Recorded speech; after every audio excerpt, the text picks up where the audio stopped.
Ted, the funny wee bear. Wait, that's not what that says. Ah, a gay guy, run! Most people, they watch Ted for the comedy. But because I'm a hack-ass capitalist YouTuber, I'm gonna try to beat some lore out of this dead horse. Or stuffed teddy bear in this case. We're trying to answer questions like, how does the magic in Ted's universe work? How old was Ted when he came to life? How many creatures like Ted exist? Where's my wife? Where are my kids? Why did they cancel my wife and kid? As we know, there are 3 pieces of Ted media that we really need to focus on for this bad boy. The 2 feature-length films and season 1 of the TV show. By the time this video is out, maybe season 2 will have dropped, considering it wrapped production at the end of January, but since this program needs so much post-production, I assume we have some time here.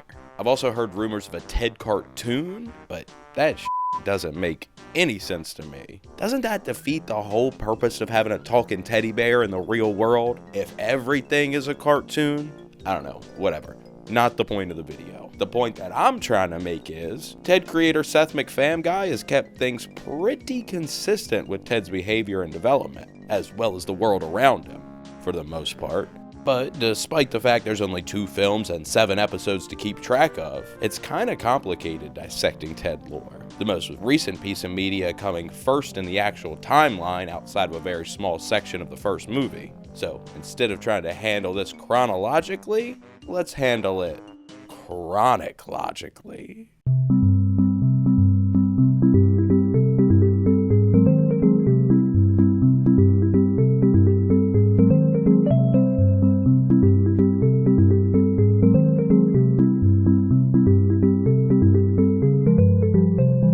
That's right, I don't know about you, but when I think about Ted, I think about chiefing. Well, to be fair, there's not much that doesn't make me want to chief. I have a problem, but lucky for me, so does Tedothy. And that kicks off all the way back in episode 1 of the TV series. They buy a little reefer from John's cousin Blair to try to get Ted kicked out of school, but end up packing it into a big glass-foot tall fella that they somehow got from somewhere. And that's when they start watching their favorite film. Gosh. Something that would stay consistent as they grew up. Loose terminology there. Drunk on his ratty couch watching Flash Gordon or some shit, but that's not gonna be you. Something else to note from that episode, and maybe the most blatant inconsistency in all of Ted Lore, comes from John's parents. Maddie and Susan Bennett from the Ted TV series are not the same Maddie and Susan Bennett from the first Ted film. Yet we do see the same little kid version of John, clearly just clips from the film repurposed to only highlight him and not show those parts that were recast. But still, to be frank though, stuff like that, or when John's phone rings from a blocked number in the first movie, I'm not really sweating. Stuff that can be easily explained by it's a movie TV show isn't really on my radar in this video. But I gotta point it out before some dweeb in the nice guy in the comments points it out. Like a fucking dweeb. But despite those people around him changing up a bit, Ted has stayed pretty much the same little bear throughout the years. Not just with how he looks, but his personality and actions as well. We've mentioned the smoke, but my boy is also real big on those ladies of the night, showing that in the famous floor poop scene from the first film, as well as all the way back in the first episode of the TV show we mentioned earlier. This is cupcake, peaches, and beef stroganoff. Hi. I've seen more of the series than the first episode, I swear. There's just a lot to unpack with that one. Outside of flash, grass, and ass, one of the most consistent things about Ted is that he's a terrible driver. Oh,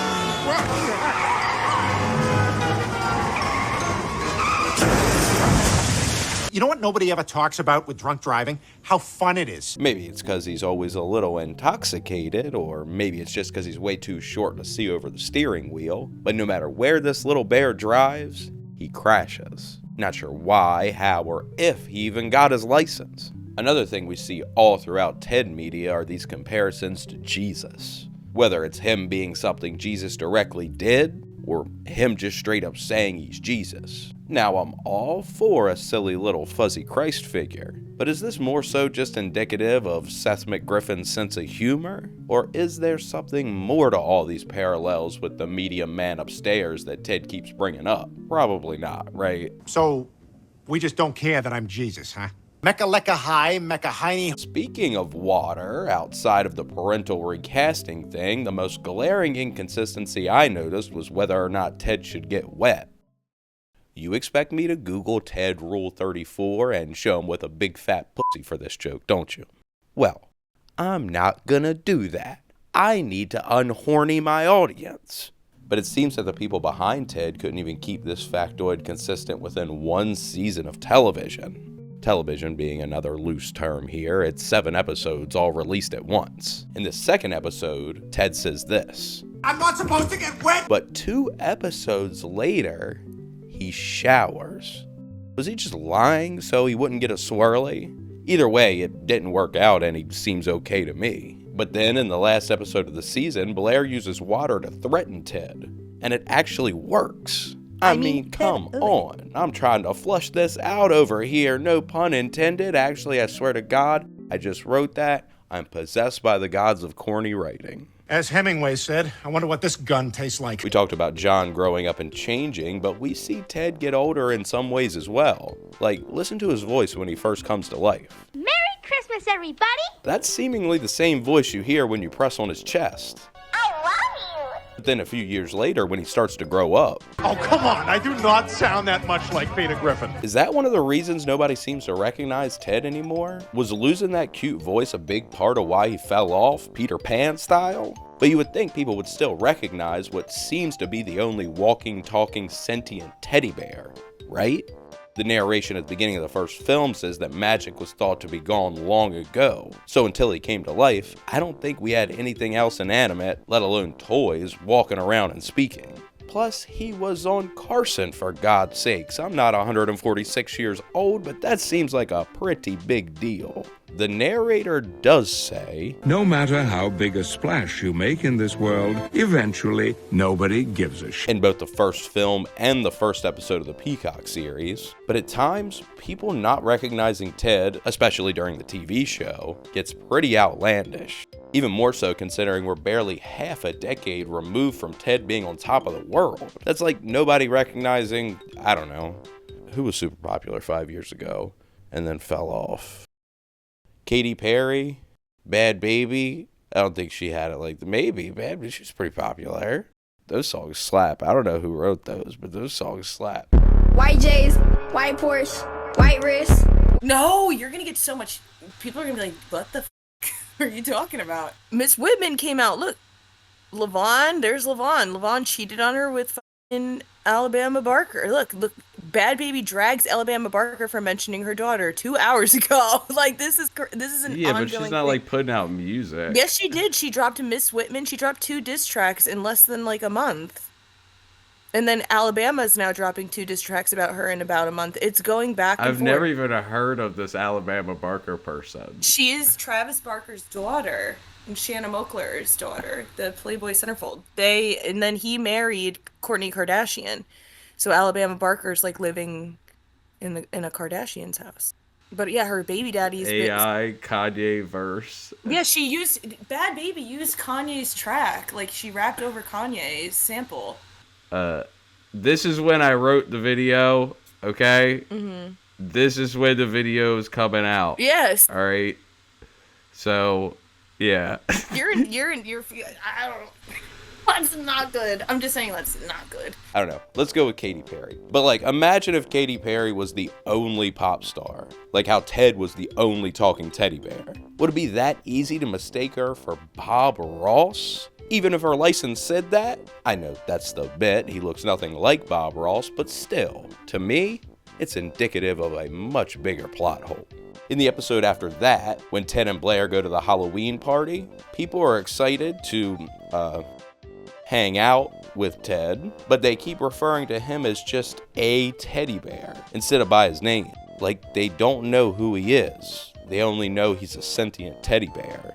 which, according to how they're reacting to him, not completely bugging out, seems to be pretty normalized, despite the one to exist being nearly completely unknown.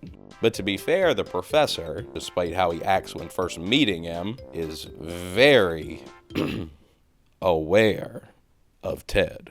I want to make love to you. And speaking of big Ted fans, boring white women may have ruined it for me, but I gotta mention the Thunder Buddies song. Big part of the first film, something Johnny John eventually gets over, and it's a moment. Great moment too, honestly. They don't dwell on it, they don't mention it, it just is.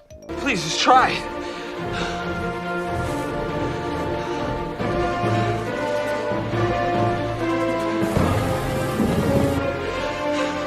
That Thunder Buddies song from the start of this film was first made up in the last episode of season 1.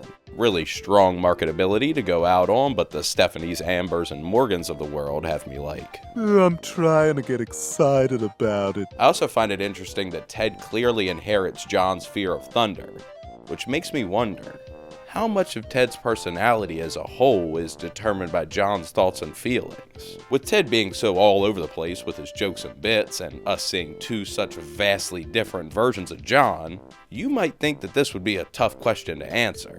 But in fact, it's pretty easy. All thanks to one little red fella. What the fuck? Okay, it's Dennis the Truck.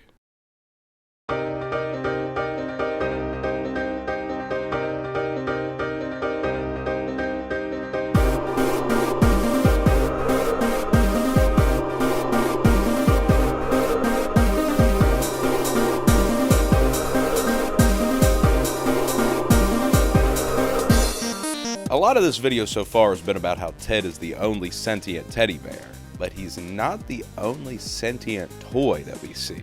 In episode 6, John's dad, Matty, under the stress of feeling isolated in his shitty beliefs during the holidays, wishes on a shooting star that there was someone in the house who would back him up in an argument. Despite not exactly wishing for his truck to come to life, Matty does have full knowledge that this is how Ted came to life, even referencing him in the explanation. Just like it happened with Ted. I was looking out the window, shooting star flies by, I made a wish. But 8-year-old John does wish for Ted to be able to talk, specifically so they can be best friends forever and ever, a point we'll come back to later. Much like Maddie, John, a victim of bullying, even by the bullied, was in a place of isolation and desperation when he made his wish. But what's weird is John doesn't see the shooting star.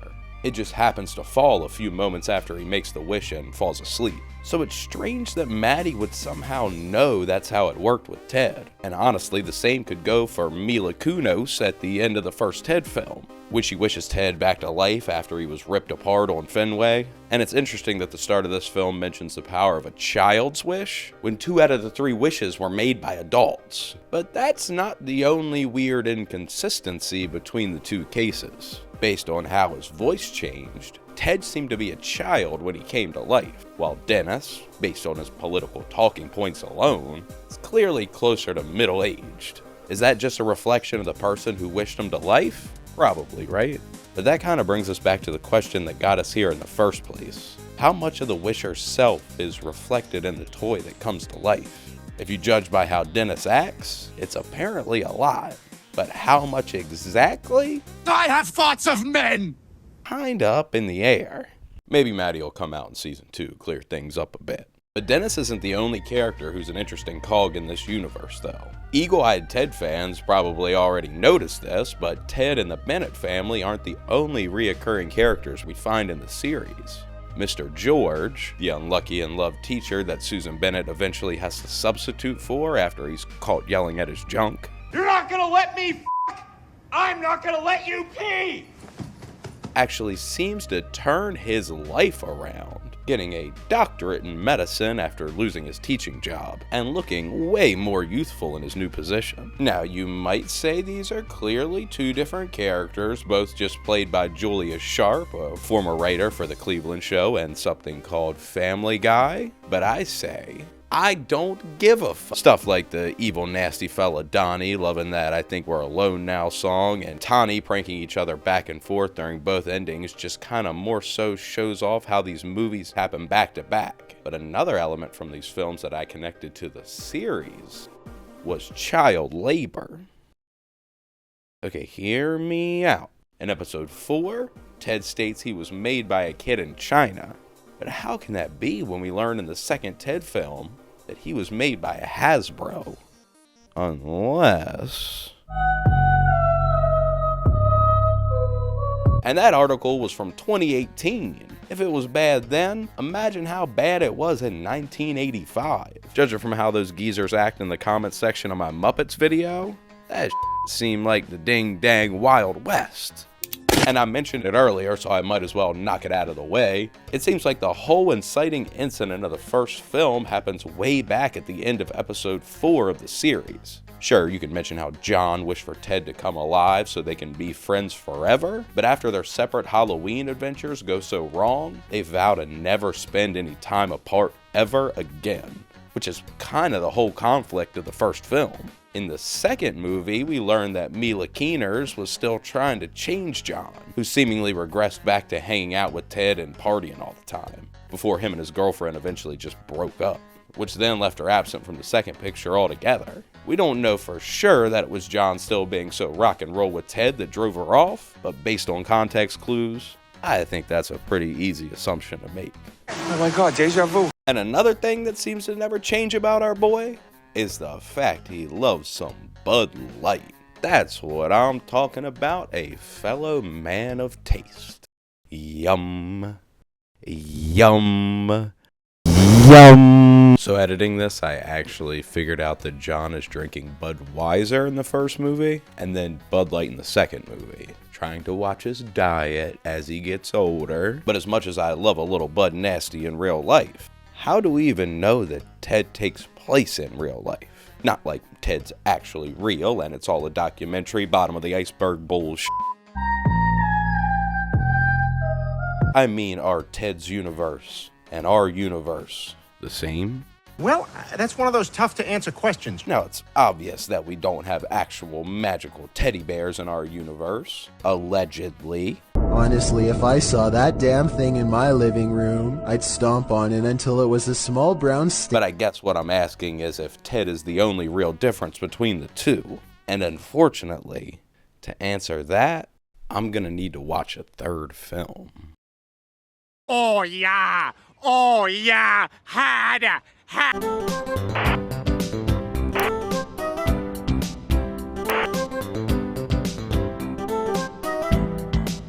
Yeah, that's right, folks. That's the rub. Genital Hospital is real. We're talking an actual dirty, nasty adult movie that exists.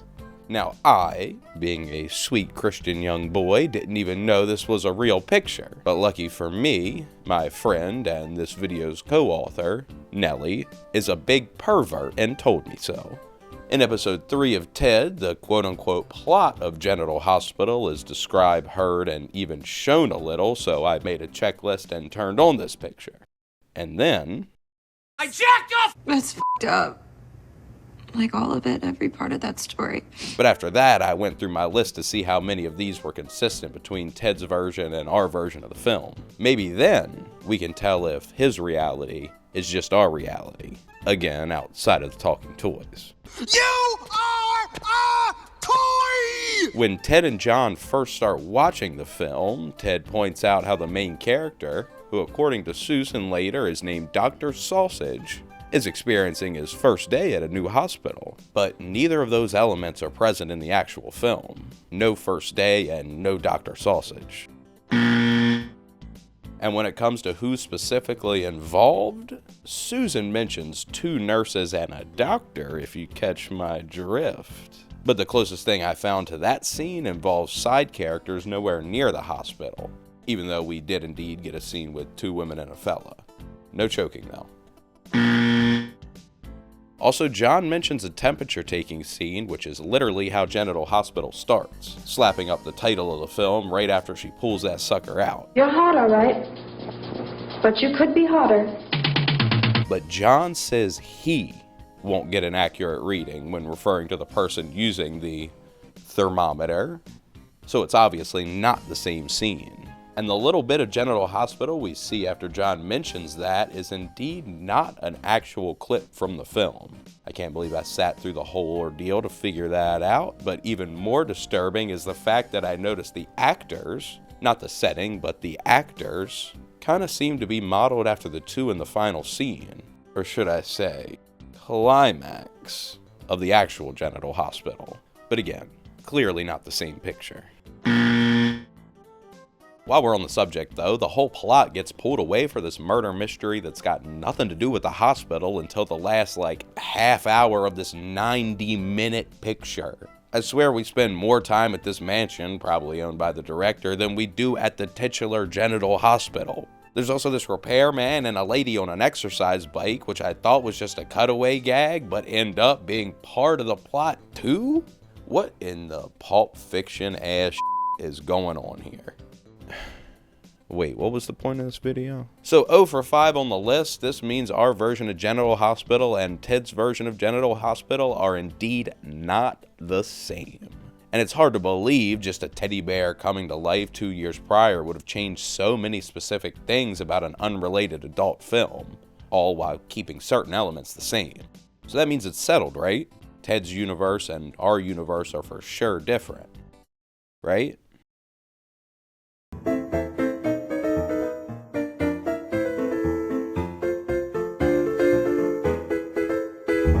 The Muppets? The goddamn Muppets? Why does it always come back to the Muppets? Because he lives with his mama. Yeah. Well, as you can see, back in December of 2012, to promote the unrated version of his movie coming to DVD, Ted made an appearance on The Late Show of funny man extraordinaire Jimmy Kimmel. And it's this appearance that really throws a wrench into this whole Ted Lore thing. The reason I bring up the Muppets is that this is the kind of thing we've seen from that crew a lot throughout the years, particularly Kermit and Miss Piggy, and it was through those appearances, as well as some of the fourth wall breaks during the films themselves, that we discovered the true nature of those movies. They're films within films. Like, look at the start of their first movie. The Muppets are sitting down to watch a movie roughly describing how they all met. A movie in a movie. Not to mention the fact that it's a movie with a ton of inconsistencies when paired up against the original Muppet Show. This, along with all those talk show appearances I mentioned earlier, position the Muppets more as actors than characters.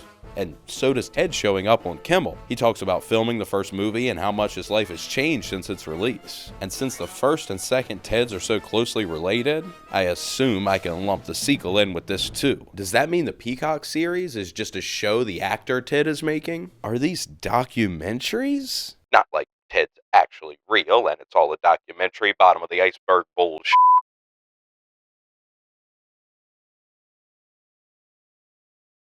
Ted does have experience in that field. My last movie was, of course, my rainforest documentary, Stop Chopping. But this show would look a lot different if it was a documentary from the 90s. And everyone's pretty casual for having cameras around them all the time, so I doubt that. The latter can be applied to the movies too, meaning it's clear that they're just that, movies. Plus, Ted outright refers to it as a comedy when he's talking to Kimmel, who also called the movie that when introducing the fuzzy little guy. Kimmel goes on to ask Ted if he's getting recognized a lot now that he's done the movie, implying that people wouldn't have before. Is this because he fell off and now he's back? But again, he was on Carson. I feel like people would know. Carson's no Kimmel though, I guess. Apparently Ted was offered Peter Dinklage's role on Game of Thrones, but turned it down because he was too flammable to work with the dragons. But I guess he sealed his fate professionally there because we haven't seen Ted in anything but his own series, ever. But maybe he's just picky with his roles, a real Dave Bautista type. Ted also presented at the 2013 Oscars, pairing up with his movie co-star to present awards for sound mixing and sound editing. This really confirms his role as a Hollywood actor, and again, is something we saw the Muppets do from time to time. Weirdly enough, 2013 was also the year Seth MacFarlane was the show's host, so maybe animating 10 different outcomes to only air 2 wasn't as much of an absolute money waste as it seems. And get that the f*** out of here, I am not unpacking that. And I would like to donate money to Israel and continue to work in Hollywood forever. Now I could sit here and pretend like season 2 of the show is going to clear up some of these questions, but I really doubt it. Same with that supposed animated series that I hope never actually happens. In fact, I bet all the goofs and gags are going to have me asking more questions about what the hell is going on in this universe. But in the meantime...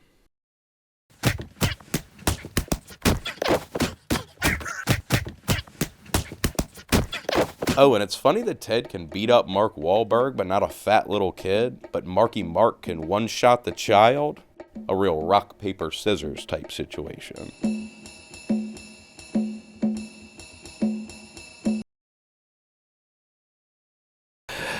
And then, in the second movie, Ted can't beat this guy up either, but he can beat up Mark Wahlberg? I don't know, maybe this is starting to be a reflection of John here. But again, he one-shots Donnie. Who knows? Who the hell knows? The real question, though, is how do they stack up against Daniel Larson Goku?